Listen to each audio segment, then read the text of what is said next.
Hey everyone, welcome and good afternoon. This is Jonathan with the South Texas Literacy Coalition coming to you live from our warehouse. It's been a very busy week, a very hectic week, and it is only Tuesday, half the day on Tuesday.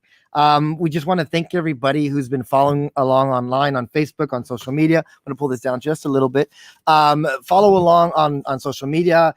Everybody who attended our book distribution event yesterday. If you're not aware of what happened yesterday we partnered up with Bert Ogden Arena, RGV FC Toros, as well as RGV Vipers to host our largest book distribution event ever. We distributed over 8,000 books in a matter of 2 hours. The lines were crazy, and it was such an amazing event. It was really great to see all the kids driving by excited. We had cardboard cutouts of Disney characters, thanks to the Capable Kids Foundation.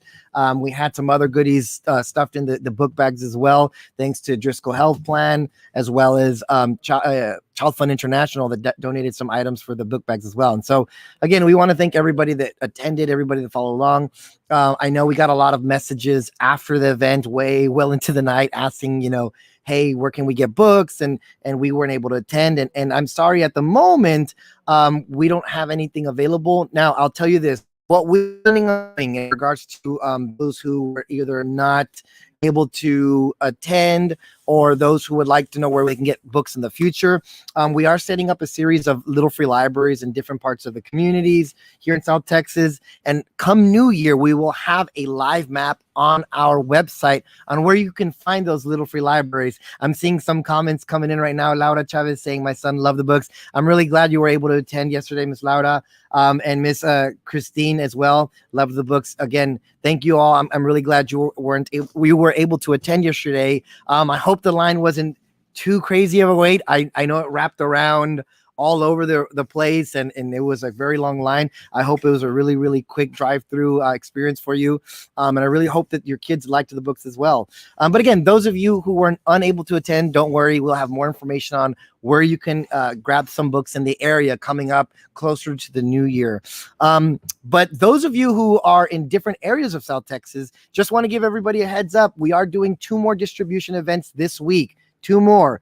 And so we will be doing one in Hebronville on Thursday. So those of you who are in the Hebronville area, Jim Hog area, we will be out there on Thursday at 6 o'clock doing a distribution. I think we're doing about 3,000 books out there. Hey, Alexis, good to see you.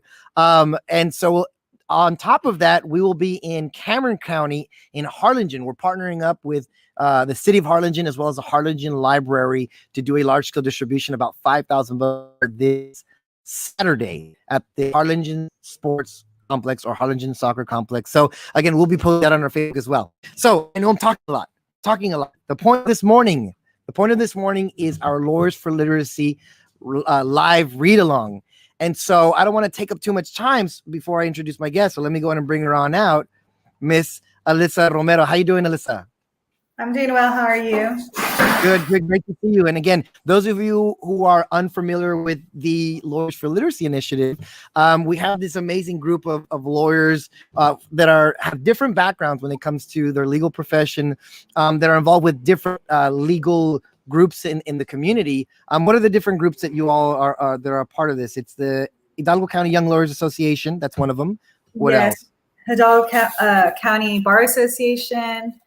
I'm also part of the Cameron County Bar Association. So there's different groups throughout. Yes. I'm actually in Cameron County today. So. Oh, you're in Cameron County today. So we'll be out there on Saturday. And so again, it's a group of volunteers. And let me emphasize this. It's a group of volunteers that are in the legal profession that have come together to provide a resource in the form of read-alongs to our community. Prior to COVID happening, they were actually in the schools. They were in the schools, in the after-school programs, doing live read-alongs, engaging with the youth, answering questions about their legal professions, as well as giving free books away to the kids that were attending these after-school sessions as well. And so things have changed a little bit. We are now live from Facebook and YouTube, but that doesn't change the fact that they're donating their time, energy, and resources to being here. And again, we're so grateful for that, and grateful for y'all being a part of our organization, because it goes such a long way to reinforce what we're doing as far as creating that positive environment towards literacy and reading and writing. So thank you, Alyssa. So tell us a little bit about yourself now that we have you here, about your background, your legal profession. What kind of law do you work with? Okay, so I work for Fair Law Group. Our principal office is in Houston, Texas. However, I run the RGV offices. So we have an office in Edinburgh and in Brownsville, which is where I'm at right now. And we also have an office in El Paso, and our newest office just opened in New Mexico. Okay. So we practice, our whole firm practices personal injury, car accidents, 18-wheeler accidents, slip and falls, worksite injuries. However, each of us also has little specializations, such as I do. I do a lot of entity school law as well as real estate law. So we have a lot of lawyers in our firm. We can pretty much do anything depending on, what city you're in. So that's what I do. Yeah, and so I like that you mentioned the specifics of the type of law you do, because the previous volunteers that we've had on, they all come from different backgrounds as far as the legal profession. Oftentimes it's like, I think people who are unaware of the different branches of the legal profession don't realize how much there is when it comes to being a lawyer. You're not just subject to divorce court or anything like that. There are dozens and dozens of different legal, what's the word I'm looking for? Categories, I guess you would say. Yeah, specializations. There you go. And so, what was that? Sorry, what's interesting is, when you go to law school, you don't go to law school and choose a major of, say, criminal law or personal injury law. That's not how it works. You go to law school, and for the most part, everybody takes the same classes. And then once you get your license, you're licensed to practice any type of law. But, most of us choose to specialize in 1, 2, or 3 areas. So that way, we specialize as opposed to trying to learn a little bit of everything, because there's a lot. I would imagine, right? Especially with all the different kinds of specializations there are. And what's it called?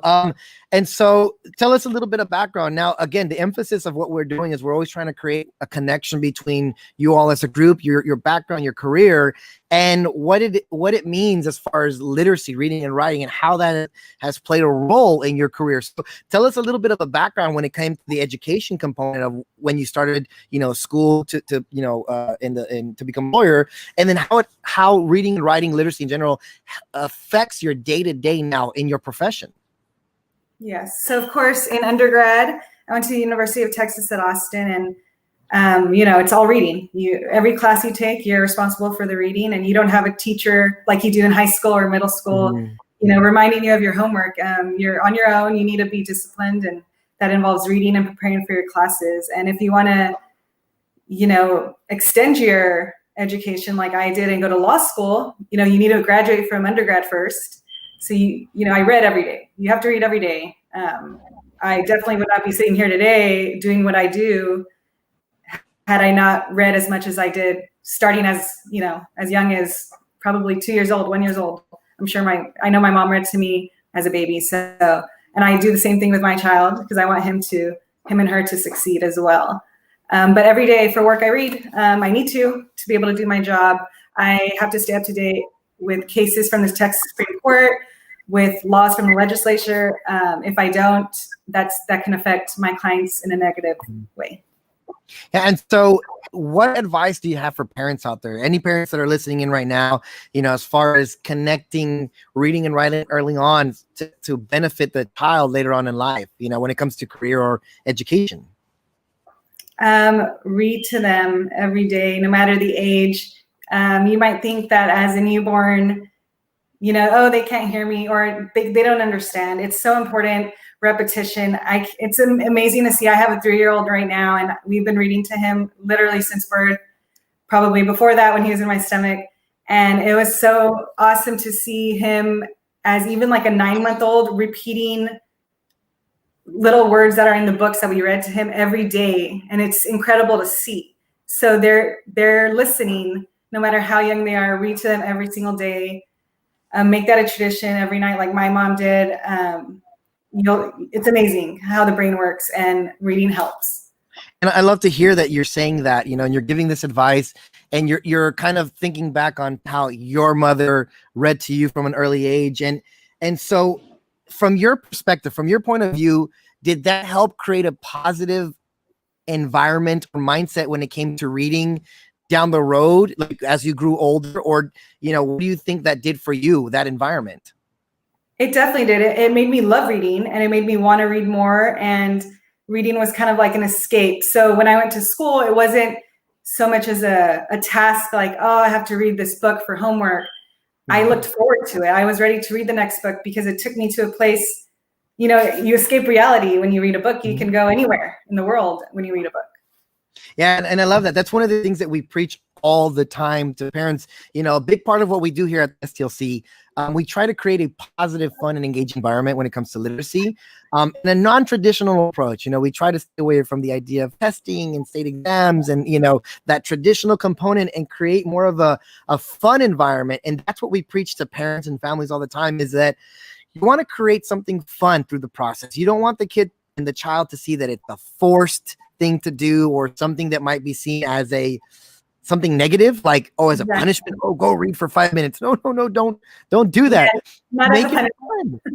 Yes, make it fun, because again, that is the idea that we're trying to implement on our children, on our youth, is this idea that reading is fun. It's not something bad. It's something that, you know, what was it, 60 years ago, not everybody could do, and not everybody was able to do, and not everybody had the privilege of doing, especially when it came to education. And so we need to remind them that it's something fun and is really a privilege to do, you know. And so I'm really glad that you said that. Yes.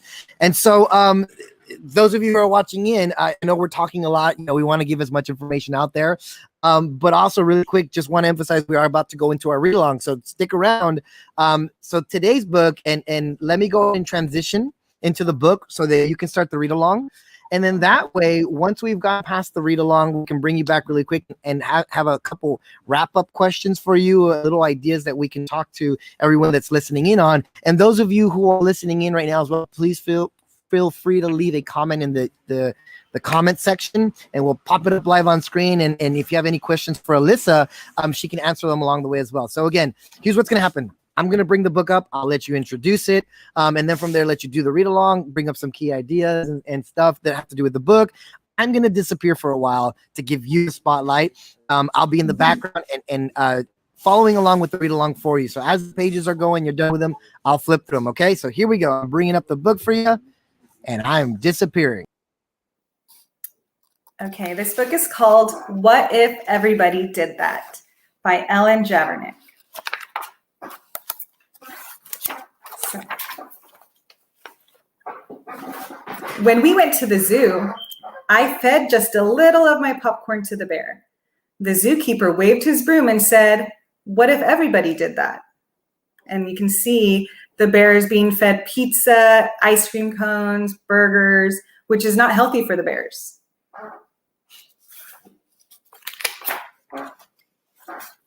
I just wanted to see how fast the grocery cart would go. It went faster than I expected. When the manager stopped me, she said, "What if everybody did that?" And there on the side, you can see all the kids going as fast as they can in the carts and running into each other. Things are falling out of their cart. It's becoming dangerous.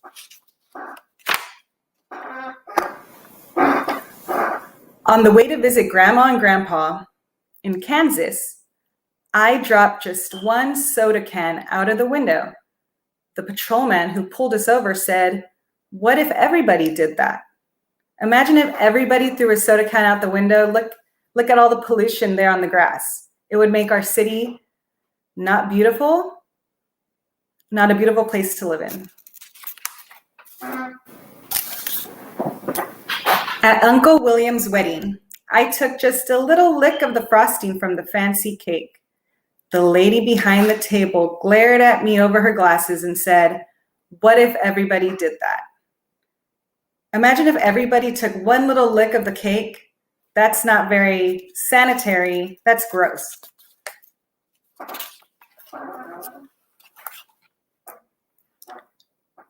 I told the babysitter that I took a bath just once a year.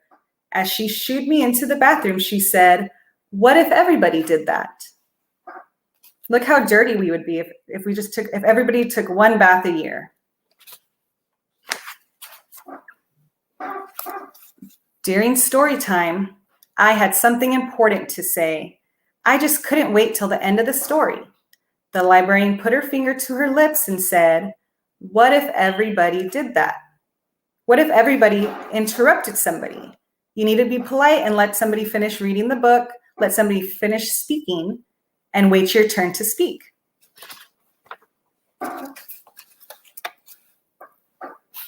While we sat in the car waiting for Dad, I honked the horn. I just honked a few times, but Mr. Thompson came to his door. He shook his head and said, "What if everybody did that?" We all need to be patient. We need to wait outside patiently. We don't need to be honking and interrupting the neighbors, interrupting potential classrooms that are in session. At the swimming pool, I just splashed a little.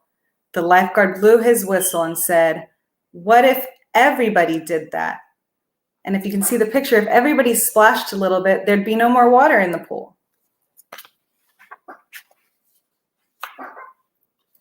On the bus, I just stood up to see the fire truck, and Mr. Gearshift glared at me in the rearview mirror and said, "What if everybody did that?" You're always supposed to stay seated in the school bus. It's very dangerous to stand up. Imagine if everybody stood up, the bus would tip over.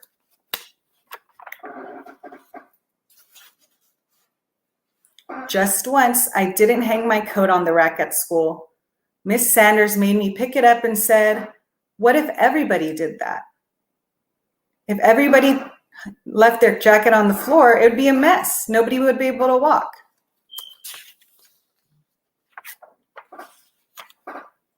At recess, I threw just one snowball at Sammy. Mr. Walters saw me. When he sent me to stand by the wall, he said, "What if everybody did that? What if everybody threw a snowball at Sammy?"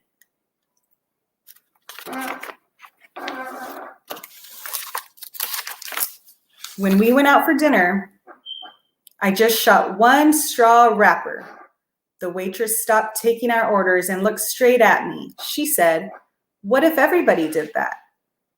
Look at that nice restaurant with all the straws flying. If everybody did that, the restaurant would be a mess. It's very rude." After the football game, I just ran on the field to get the quarterback's autograph. The official waved his arms and said, "What if everybody did that?" And look at the field. Look at everybody running on the field. It's very dangerous. That's why there's rules. When I came home, I gave my mom a hug. Now, what if everybody did that? Everybody should. That is something that everybody should do. And then a round of applause. Usually this is where the round of applause comes for the live reader. Yay. Thank you, Lynn. I love this book. And really quick, oftentimes, let me explain to the audiences, we try and read a book with the Lawyers for Literacy group that often will, follow a theme that connects the idea of the legal profession to the story. And I really like the story because although it's not law or legal theme, it does have to do with, rules. And as we know, rules are the foundation of most laws and so forth. And it goes over a long list of rules that, again, we always are trying to implement or teach in our youth nowadays. And we have to find creative ways to explain to them reasoning.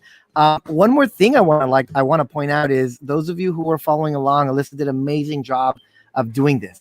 She read the story and then explained based off of the illustrations, the topic or the idea. So when we went over this, she explained, look at all these foods that are not necessarily healthy for the bears that are being thrown at them, and look at them. They're a little out of shape, and so it's important. Now, I see this picture and I see all this delicious food, and I wish I was one of them because I see pizza. But again, it's to this idea that there are rules to follow. You know, the same thing with the kids and the shopping carts. This is something that I'm sure we've all experienced, not only with either our brothers, sisters, or our own kids, but ourselves at one point. I'm sure I've driven into, you know, corners at the supermarket and stuff every now and then, not really paying attention to what could happen if things went wrong in that scenario, you know? And so again, it's the same thing. This follows the theme of not only being safe with our trash, not throwing it out the window, you know, damaging a car or scaring a car off the road by accident, thinking it's something that, you know, they're going to run into, but also on taking care of our environment and the environment around us and the animals that live in the environment as well. So again, I really enjoy the theme of this book a lot. It goes such a long way. Oh, we got a comment here. It says from Ms. Rosario, we loved the story. Thank you, Ms. Rosario. Appreciate you following along. And so, do you have any thoughts or ideas when it comes to this book, Ms. Alyssa? Yes, I mean, I liked it for one, for the reasons you said, but also, you know, it kind of tells the children that, you know, there's rules everywhere they go in society, whether it's life's rules, classroom's rules, a friend's home, the mom has her own rules for that home. There's rules everywhere you go. You need to follow them, because if you don't, there are consequences. And I think this book illustrates the consequences of breaking even what somebody might think is a small rule. There's rules in place for a reason. Yes. And again, I know, you know, for the kids that are out there, the parents that have their kids with them are going to show them this read along later, you know, rules are ever changing, you know, not only in law, right, in the profession, but even in the world. And it's up to us to kind of explain to them along the way the reasons for it. So some of them change, we can our masks, right? And a lot of kids didn't understand, well, why I don't like this. And yeah, there we go. And it's up to us to really explain to them, you know, the reason for these things. And most of the times rules are set in place for the safety of us and for the safety of the people around us. And we always have to think of explaining that. Yes. And so other rules that have gone into place recently, what else can you think of, Alyssa, when it comes to education? Education. I know your young one is still young and not there yet, but I always think of Zoom on time for class. There you go. Like the Zoom stuff. That's another thing. I know one of the things that evolving are the behaviors when it comes to the distance learning, Zoom, all that stuff, Microsoft Teams, Google Classrooms, all that stuff is new to these kids. And there's a lot of new rules that went into place for the kids and even the parents. And again, it's up to us to really try and not only educate, but get their kids to really understand the importance. Yes. Yeah. There's a reason. And, you know, everybody's adjusting this year. Everything's new. Nobody's alone in the way they think or their thoughts on these new rules, but, you know, we're adjusting to them, and there's a reason, and just patience is key. Patience. I like that word, patience, especially with children. That's a tough one, right? The patience word. But like it's like I said, if you can develop a fun and engaging environment such as this, you know, to explain ideas like rules and laws and stuff like that, it's going to go a long way for the child to really get and understand and comprehend the reason for everything around them, you know. And so again, that was the book, What If Everybody Did That, by Ellen Javernick. You can find this book on Amazon to purchase, as well as there's a digital version of it as well.